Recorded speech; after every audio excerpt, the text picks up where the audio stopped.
देखिए, ये भारतीय जनता पार्टी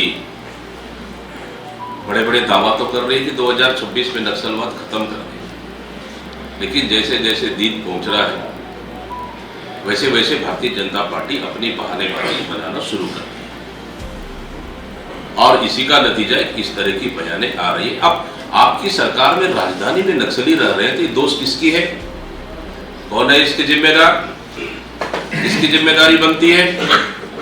इस तरह की प्रदेश के अन्य और मुख्यालयों में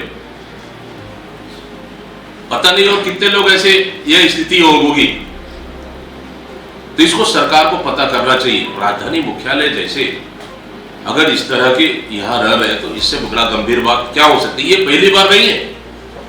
प्रदेश इससे पहले 15 साल की सरकार में भी कई बार ऐसे आए कि नक्सली तो राजधानी तक पहुंच गए, विधायक निवास में चिट्ठी तक दिए, सीडी तक बंटवाए। ये पहली बार थोड़ी है। जहां जहां भारतीय जनता पार्टी की सरकार आई है तब तब ये स्थितियां निर्मित हुई है। ये अजय चंद्राकर का